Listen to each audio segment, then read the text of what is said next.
Good morning. This is Dusty from the fellowship team, and we are here with Eileen, and she is going to answer some questions for us today about herself so we can get to know her better. So, Eileen, good morning, and thank you for doing this. Well, you're welcome. I'm glad to do it. Good. So, when did you become a member of our church, and what influenced you to join UCC Yankton? Well, I don't really remember. I think it's the 70s. Okay. We came here from, we came to Yankton because my husband was going to be working at the Yankton Medical Clinic. And I went to another church first and sang in the choir because I have always sang in the choir when I was a little girl. So I went and didn't like the choir director. So we decided that would try another church. And a friend of my husband's told us that the UCC church would be. So we did, and we went in there, and Gene Brinkmeyer was playing the piano. This is before church started. So we walk up to him, and my husband said, "My wife would like to come to the church and sing in the choir. Is it okay?" And he said, "Oh, yes, come and sit down." So that's how we got to the church, and I just love it. Good. And you're still in the choir, right? Well, not anymore, because as you can tell, I can't even talk anymore. Oh. So my throat is just not working right. But you were last year. Oh, yes. I was last year. Mm-hmm. That's what I remember when we were in the choir together. Yeah, because was talking to Jennifer. I said, I bet you I sing in the choir for about 20 years. And she said, "Oh, no." She said, "Because we have been here 20 years, and you started the choir before we came." Oh, my. So I said, "Oh, okay." Wow, that's amazing. Yeah. Well, thank you for all your years of singing like a little nightingale. We appreciate I love it. I love singing the choir, and I love taking care of choir music. Yep. So that's awesome. So if you had advice to give someone today, what would it be? Go to church.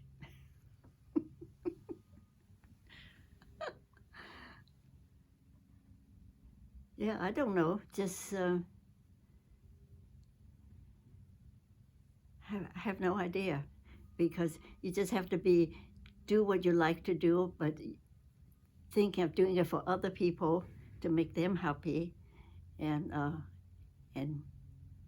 you really feels good about doing things for other people. That's really nice. I agree with you. So you grew up very differently than most of us here. Can you tell us a little bit about what your life was like as a young child? Well, because I was born in China, and so when growing up in China, I came to America when I was 17 years old. So I went through the Second World War in China, and it wasn't. I think the war started when I was maybe about in third grade. Yeah, about in third grade. And so we went to Hong Kong for a little bit, and then we went to Macau, and then we went back to inside inland China. And so I didn't grow up in just one place. I grew up in many different places. Come to think about it, I thought to myself, being as young as I wasn't really afraid, wasn't worried, because when you were young, your dad knows what's good, and if whatever he said, it's always good. But we spent about 10 years in running from the Japanese. Yeah. And how did you do that? We just, like I said, we moved from one place to another. We were in Hong Kong for a little bit, Macau for a few years, and then we went to inside China. But you walked pretty much. We do a lot of walking, yes. Yeah. Mm-hmm. We walked from one village to the other. But when you're a teenager or younger, actually, about like 10 or 11, you didn't care. Mm-hmm. So Were there any scary times during that? one time we were walking and we could hear cannon going above head from Wow. one side to the other. But and that was the only thing actually. It's amazing. A lot of people will never get that experience, we hope, right? Mhm. Yes, you're right. Right.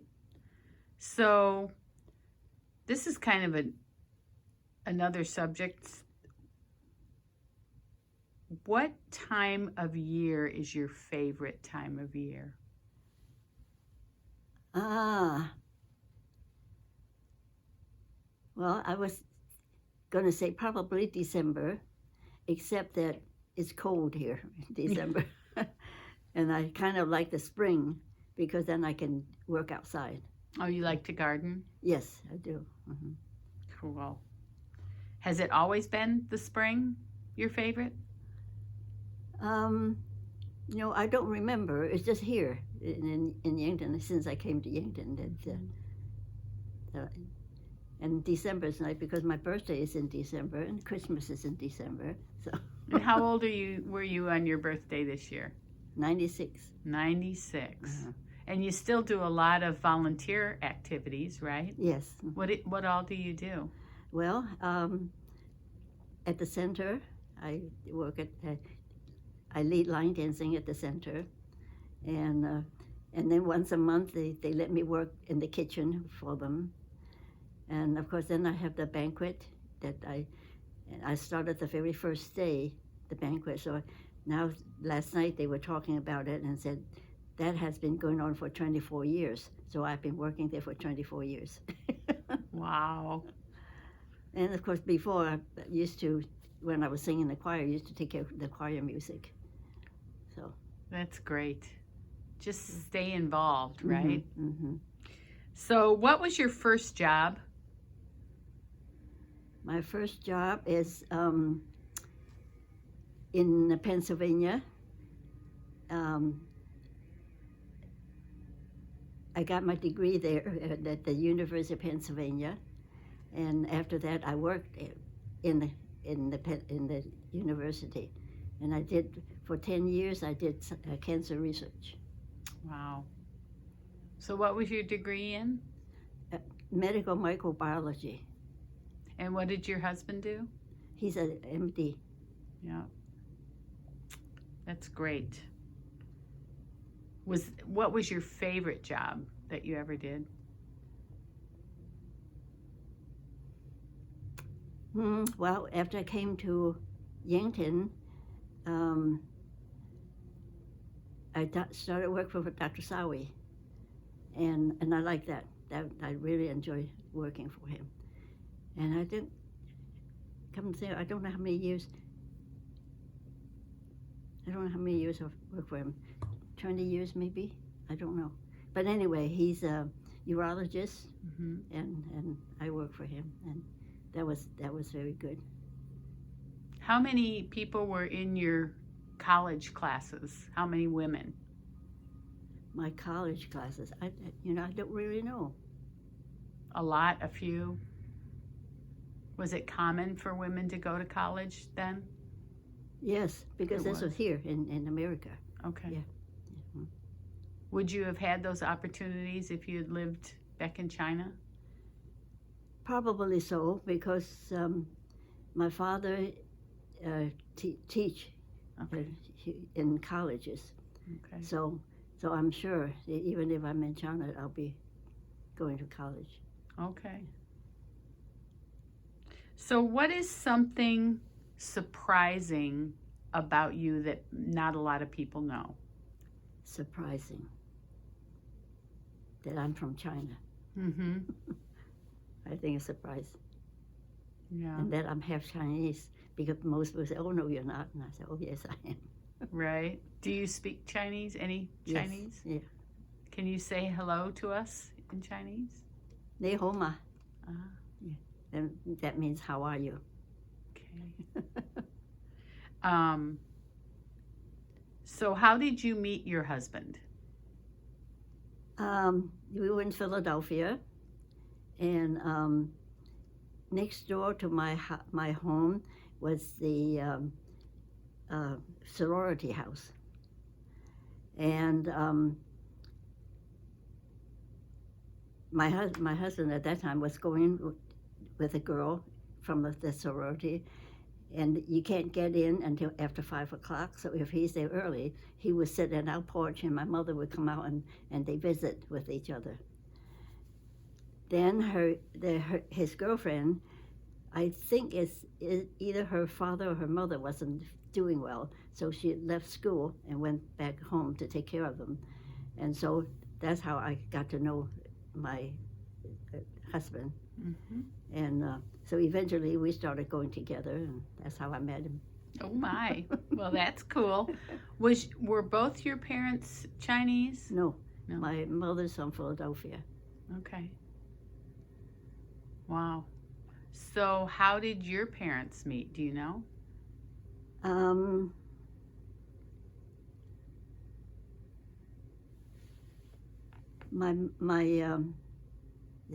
There were some Chinese boys at the university, and in the summertime they were working at the not Boy Scout, but boys camp. Mm-hmm.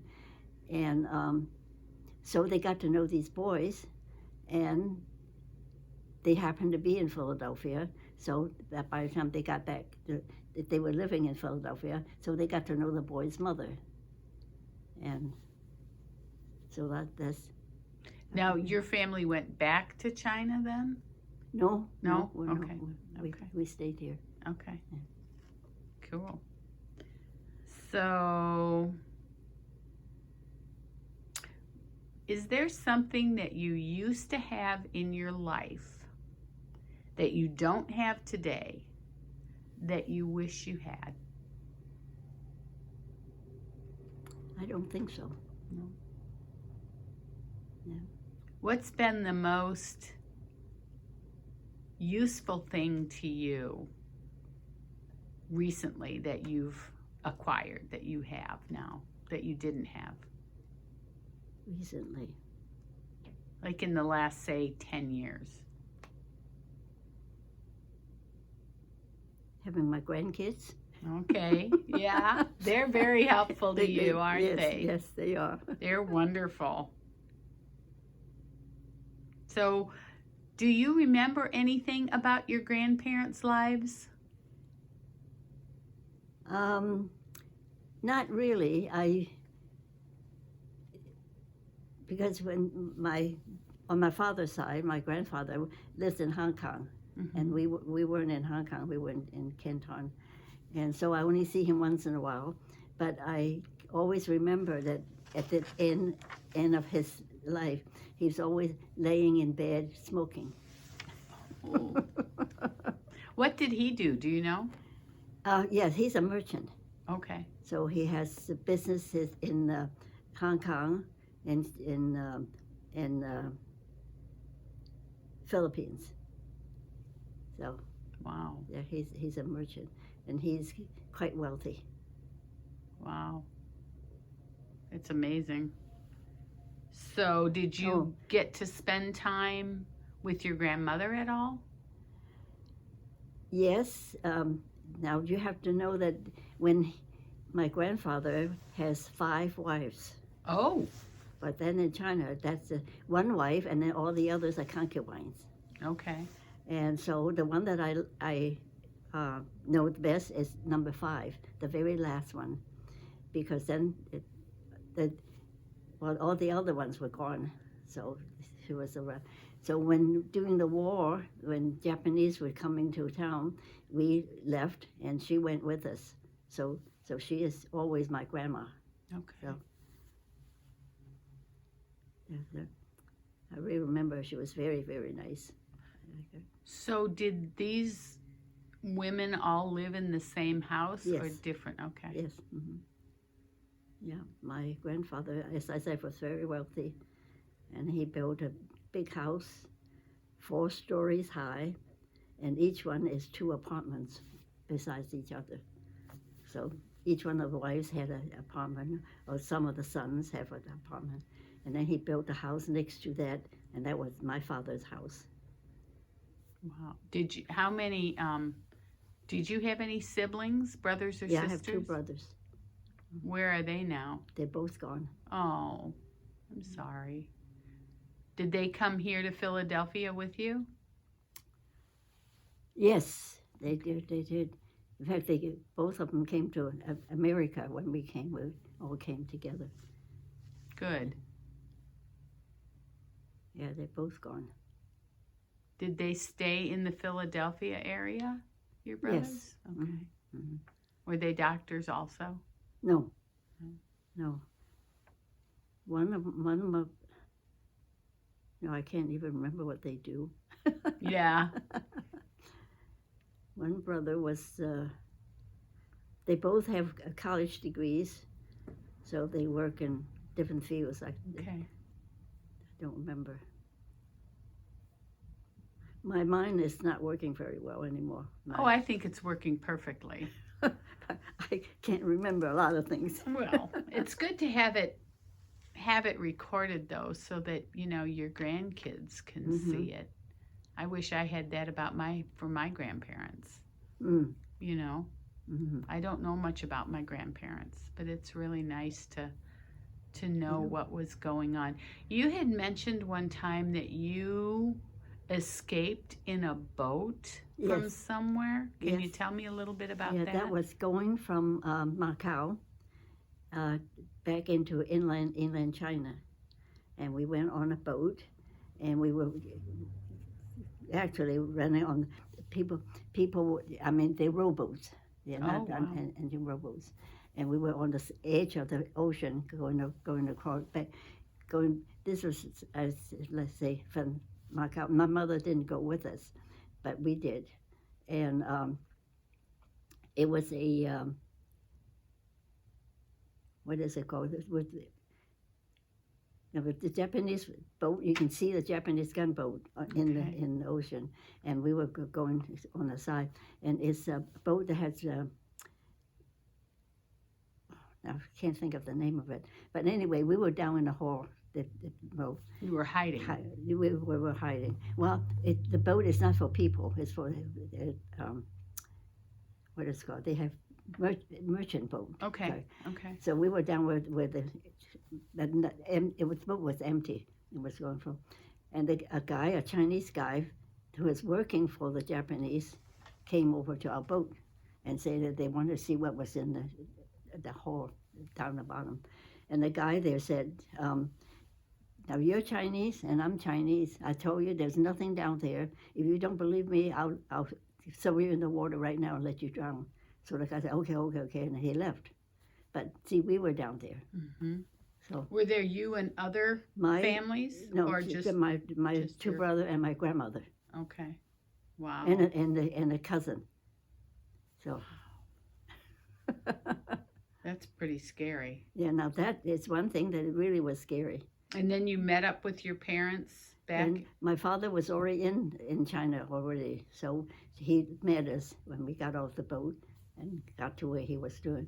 And then my mother came a little later, and she came, a rowboat also, but not a big boat. This is just two people rowing a little boat. Mm-hmm. And like she said, she got on the boat very late at night, so it was dark. And she said if she had seen who it was that was rowing the boat, she wouldn't have gotten in. Because there was a man with mustache and whisker and so on and so forth. But there was a lady, a woman there also. The two of them rowing the boat. One is a man, one is a woman. So. Wow. So I'm so glad she didn't see it. I'm glad too. See them. Yeah. Now, did your parents come with you to the United States? Yes. How did you get here? Did they know people? Was it a church sponsored? My father got his degree from the University of Pennsylvania. Okay. And so a friend of his told him that the university could need a physics teacher. And so he came first. And then he got a house, and then we came. Okay. Wow. And we came by boat, actually, from China. And I still remember helping the guy, I'm not sure that he was the cook, but he would work in the kitchen anyway. And I remember, being on a boat for a long, long time. Yeah. Gave me something to do. I said, it would help him working around in the boat. That took a long time. Yes. Was it a small boat or a bigger boat? Oh, I would say a bigger boat. Okay. Yeah. Okay. That's just amazing. You have so many stories. I could probably sit here all day and listen to you talk about your life. It's just really interesting. Well, it's just different. Yes. From a lot of people. Yes, it is. But thank you. We really appreciate this. I think we've gone over. Yeah. All right. Well, thank you, Eileen. We really appreciate this. You're welcome. I hope it turns out okay. I'm sure it will. I'm sure it will. All right. Bye, everybody.